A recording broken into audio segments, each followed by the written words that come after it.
Hello and welcome back to Ray's Gaming Videos on more Monster Hunter Wildstalk. Today we have the switch axe build, because yes, we're focused on one build for this weapon, as we're going to discuss and explain. In this video, we're going to break down the key awesome features of the switch axe and the skills you should run because of it. Skills like counter strike and maximum might. If you should use rapid morph, is it really bugged or bad like people say? Should you be running 5 agitator or lean more into weakness exploit? We're going to cover all of it and how it results in one build that will be incredible, seemingly best overall in fact. With that, expect the usual math of said set to gauge its effective raw, so please refer to the timestamps of the video if you need to. Before we begin though, I want to credit Josh, aka Rage, for the final decision on these builds. We have a lot of joint effort on the discussions of these weapons and what makes switch axe maximize its potential, how the skills work with this weapon, what benefits we can work into a build, but ultimately he's the trusted veteran of the series who can confidently do the math and come to the conclusions we need for these builds.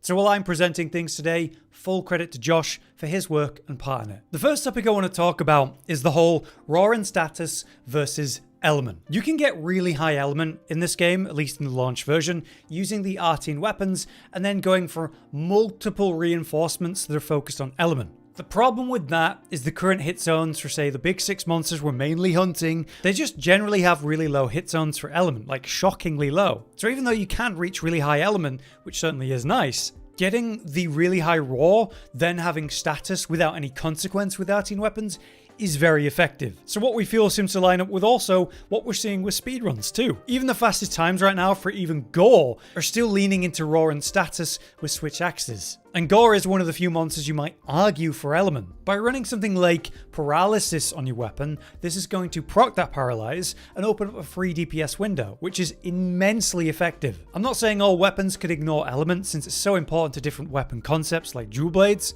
but those that can should probably be leaning into Raw+Status right now. At least that's our take for the moment.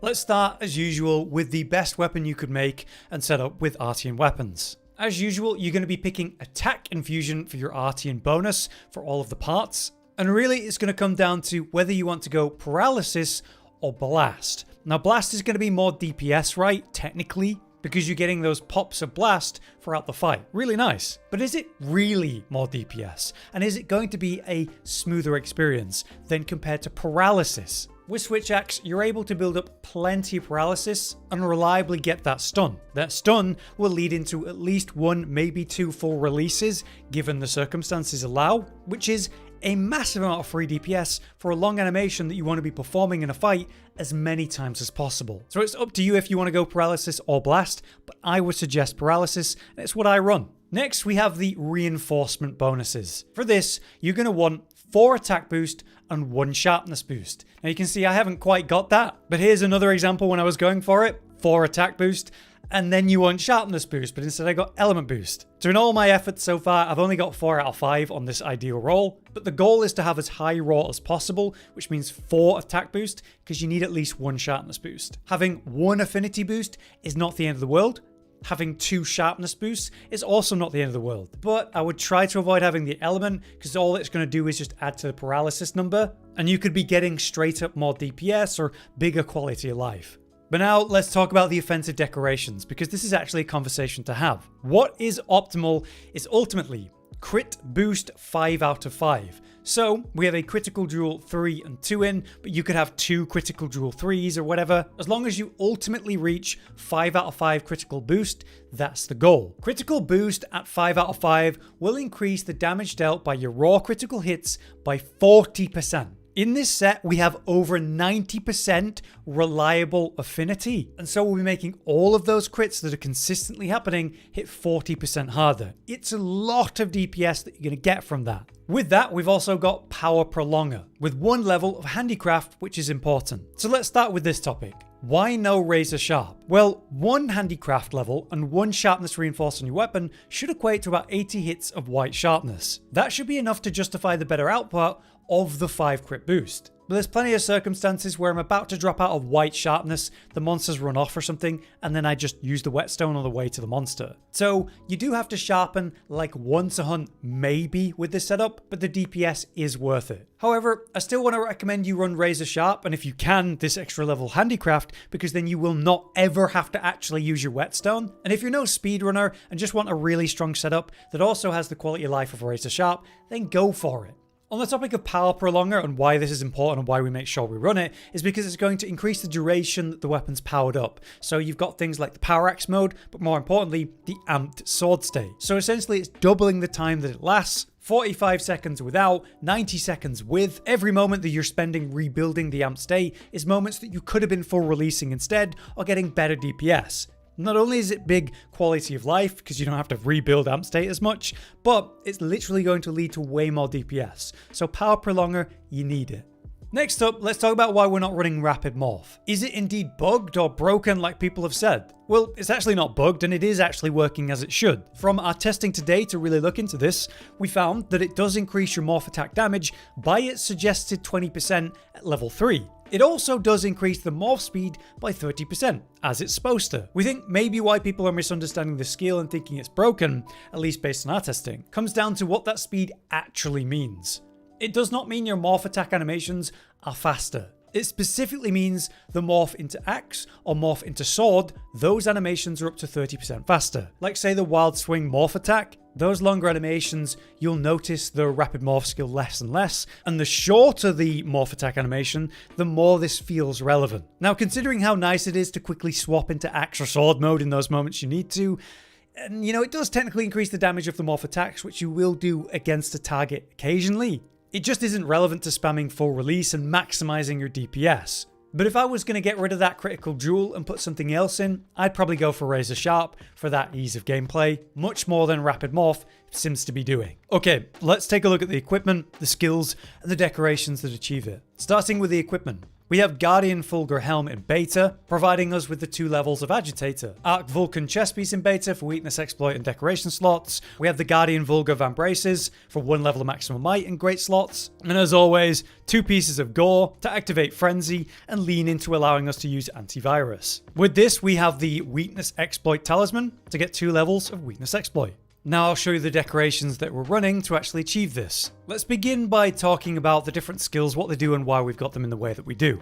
Starting with Burst, where we only have 1 level of it. Burst gives you a boost of raw and element damage as you continuously land hits. And its scaling is actually quite bad. What we care about in this set is not the element, but specifically the raw. And the first level actually gives you a great boost to start with. It's 8 raw, even just for level 1. You might be wondering, is Switch Axe fast enough to trigger Burst? Well, the truth is your combos are going to build it up and you're going to have it most of the fight anyway. But you will be doing a ton of full release spam as part of using this weapon. And as you can see, using full release will instantly activate Burst. So you absolutely will be getting that effect throughout the fight, especially by spamming that ability. Next, let's talk about Agitator and how we only have 2 levels of it compared to maybe some speedrunners you've watched that are running 5 out of 5. Agitator activates when the monster enrages, and at level 5 that's 20 raw and 15% affinity, which is amazing. In a normal hunt, on average, monsters will be enraged about half of the fight, so it's obviously still relevant. Now if you're a speedrunner, you'll start the fight, enrage the monster pretty quick, and kill it within 2 to 3 minutes, resulting in most of the fight having Agitator. Therefore, in that context, you would want 5 Agitator. But if you're taking longer to fight the monster, like most normal players in the game, then Agitator's value will drop. Meanwhile, instead of having Agitator 5 out of 5, we can have Weakness Exploit level 5, which is significantly more consistent and relevant. At level 5, we're attacking weak points and getting 30% reliable affinity from that, and an extra 20% for wounds. So for us, it's a no-brainer. Weakness Exploit is just going to lead to more consistent output. But it's true, if you were killing a monster in its first enrage, Agitator would be better. Next, let's talk about a very important skill for the Switch Axe, and that is Counter-Strike. Temporarily increases attack power after being knocked back. And this is 25 raw, and it extends how long that effect occurs at level 3. Why this is so relevant to Switch Axe is because you're going to be reliably having that buff throughout the fight. If a monster's going to deal damage to you with an attack and then you land a sword counter, that will actually activate this buff. So you should see it on the right side of the screen here as I go for this counter. the skill Counter-Strike has activated. And you can see at the top left, I've now got that buff. Throughout a fight with switch axe, you will be landing these sword counters. You'll be doing it just in general to ignore what the monster's doing and get back into the next full release as soon as possible. Because you have this skill Counter-Strike, it'll also be a thing that you might think about and go, hey, I haven't actually landed a sword counter in a while. Let me make sure I do that. Next up, let's talk about the set pieces and how they're quite relevant to the build. As usual in a lot of builds, we are running antivirus, which provides you apparently 15% affinity when you cure the frenzy. Because we're running 2 pieces of the Gore set, we've got that activated, which basically means we're getting frenzy as we're in the fight. Deal enough damage, cleanse the frenzy, get some affinity, and antivirus will help you cleanse it faster and give you even more affinity. The tooltips don't seem to be correct, but ultimately you're getting 25% affinity for this, so it's still very good. Also very good is maximum might. Weapons that can stay at full stamina while they're dealing their max DPS should be running this. Maximum might at level 3 gives you a whopping 30% affinity, which is amazing. So while I'm standing here and doing my amp builder, I'm costing 0 stamina, I've got it activated. While I'm absolutely spamming my biggest DPS move, of course the full release, is it costing me any stamina to do this? Well, no. The weapon in particular is very good for moving around without using stamina as well. The forward triangle attack, forward slash, the forward circle, the forward overhead. If you're aiming with focus mode, you get magnetism, so you're moving closer and further to the target. Again, no stamina cost there. Moving forward, morph slash as well, that moves you forward. So you have multiple options to move around the target without costing stamina, maintaining maximum might. And even then, it comes back in 2 seconds when you get back to full stamina, so it'll be back very quick. And a cool detail about this set is that we have 2 of the Anjanath set. So we have Fulgur Anjanath's Will, grants an additional stamina gauge. This helps you maintain maximum might even better. So that's the set, why we run what we're running and how it all works. Let's cover the math that Josh has provided for us to actually see the effective raw of the set. This will give us a way to gauge the power of the set and also look back at when we come back for update 1 and see how things have changed. Pretending you have the optimal artian weapon, which means during the craft of it and for reinforcement 4 attack boost, you'll be at 225 base raw. Now, thanks to Counter-Strike level 3, we get 25 raw from that. We have Burst level 1, we get 8 from that. With Agitator 2 with 50% uptime, we're going to give 4 raw from that. So that brings us to 262 raw. Now we'll modify that by the white sharpness, a 32% increase. That brings us to 346. Then when we consider our affinity, for reliable affinity, we're going to have the maximum might at level 3, so 30% there. 25% from antivirus, 30 reliable percent from weakness exploit, and then 5% more from the artian base. From the 50% uptime from agitator, that'll be 2.5%. So that's a very reliable 92.5% affinity. With even more if you're attacking a wound, getting over that cap. Because we are running 5 levels of crit boost in this optimal DPS set, that's 40% more crit damage, and at very least we'll be critting 92.5% of the time, so the math brings us down to an average of 37% increased damage. So 346 times 1.37 brings us to 474 effective raw, which you know, isn't too bad at all. We are expecting to get power crept a bit in update 1, so it'll be interesting to come back, update the sets, and see what our effective raw grows to after that. But for now, this is a really strong starting point. But there you have it, that's our overview of the switch axe build. We've tried to make this as realistic as possible while maximizing the DPS. You know, leaning on weakness exploit over agitator and making our suggestions around maybe using razor sharp or rapid morph rather than full 5 levels of crit boost. But in my experience, 5 levels of crit boost and the 1 level of handicraft, again, has been more than enough. So play around with it, find what you like. And if you're not really pushing speed runs, then going for quality of life is completely fair. But I hope this covers the important switch axe topics of rapid morph, maximum might, Counter-Strike, and all that. For now then, thank you for watching. Please make sure to drop a like on the video if this was useful. And otherwise, I've been Hollow, you've been you, and we'll see you next time.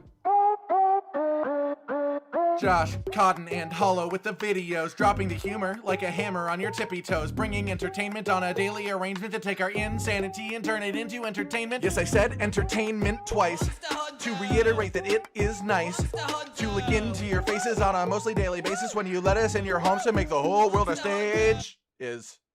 Goodbye.